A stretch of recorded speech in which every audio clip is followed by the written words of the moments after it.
Welcome every one. நம்ம last ப்ராப்ளமில் டெரைவேஷன்ஸ் பார்த்தோம்.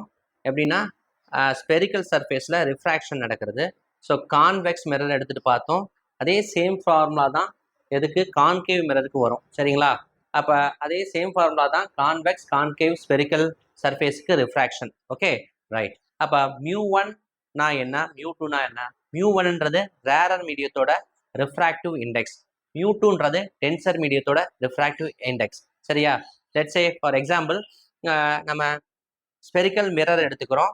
Spherical mirror it's made up of glass. அப்போ அது வந்து டென்சர் மீடியம். அப்போ அதை வந்து எதில் வச்சிருக்கோம்? ஏரில் வச்சிருக்கோம். சரியா? ஏரில் வைக்கும்போது ஏர் வந்து ரேரர் மீடியம். பிகாஸ் ஸ்பெரிக்கல் மிரருக்கு லெஃப்ட் சைடு வந்து ஆப்ஜெக்ட் வைப்போம். ஆப்ஜெக்ட் பாயிண்ட் ஆப்ஜெக்ட் அப்படி தான் நம்ம ஃபார்முலா டெரைவ் பண்ணோம்.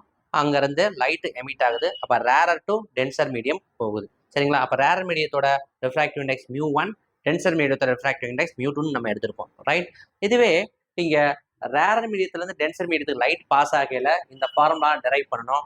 இப்போ உல்டாவா டென்சர் மீடியத்துலேருந்து ரேரர் மீடியத்துக்கு லைட் பாஸ் ஆகுது அப்படின்னா, அந்த ஆப்ஜெக்ட்லேருந்து லைட் பாஸ் ஆகுது அப்படின்னா அப்படியே உல்டாவாக இருக்கும். இங்கே μ2ன்றது μ2 μ1 அப்படி வர்றது இங்கே μ1 μ2ன்னு ஃபார்முலாவில் வரும். அப்படியே உல்டாவாக வரும். வேற எதுவுமே வித்தியாசம் கிடையாது. ஓகே, இந்த ஃபார்முலாவுக்கு இது மட்டும்தான். ரைட். இப்போ ஒருவேளை நம்ம ஸ்பெரிக்கல் சர்ஃபேஸை நம்ம ஏரில் வச்சுருக்கோன்னா அப்போ நமக்கு μ1 வந்து ஏரோட ரிஃப்ராக்டிவ் இண்டெக்ஸ் 1ன்னு நம்ம எடுத்துகிட்டு சம்ம பார்ப்போம். ரைட். இப்போ நம்ம கான்கேவ் சர்ஃபேஸ் எடுத்துக்கிறோம், கான்வெக்ஸ் சர்ஃபேஸ் எடுத்துக்கிறோம். கான்கேவ் சர்ஃபேஸ் எடுத்துட்டோம்னா radius of curvature minus, convex எடுத்துட்டோம்னா ப்ளஸ். ரைட்டா? இப்போ வி வந்து நெகட்டிவ் வருது அப்படின்னா இங்கே லெஃப்ட் சைடு போல்ல இருந்து லெஃப்ட் சைடு இமேஜ் டிஸ்டன்ஸ் இருக்குதுன்னா நமக்கு வந்து அந்த ஆப்ஜெக்டோட டிஸ்டன்ஸ் இருக்கு இல்லையா, அது வந்து r/μ-1 விட கம்மியாக இருக்குது அப்படின்னா ஆப்ஜெக்ட் அந்த ஃபார்ம் ஆகுது இல்லையா, இமேஜ் ஃபார்ம் ஆகுது இல்லையா, அது எப்பவுமே ஏர்ல ஃபார்ம் ஆகும், வெர்ச்சுவலாக இருக்கும். இந்த கண்டிஷன் நமக்கு தெரிஞ்சிருக்கணும். சரியா? ரைட். அடுத்தது இப்போ நம்ம கான்கேவுக்கு பார்த்தீங்கன்னா கண்டிஷன் வி வந்து நெகட்டிவ் தான்.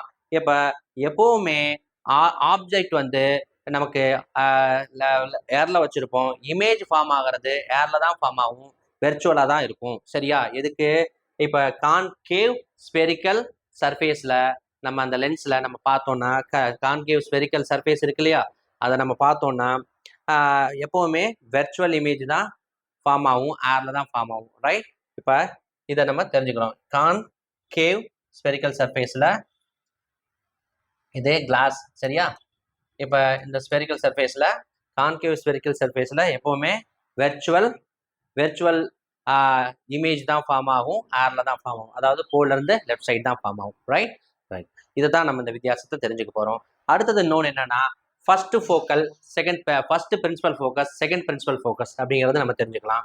First principal focus F1 equal to μ1 into R divided by μ2 minus μ1.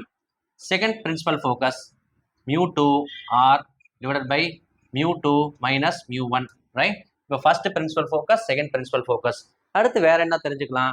Power factor. அப்போ μ2 மைனஸ் μ1 டிவைடட் பை ஆர்ன்றது பவர் ஃபேக்டர்.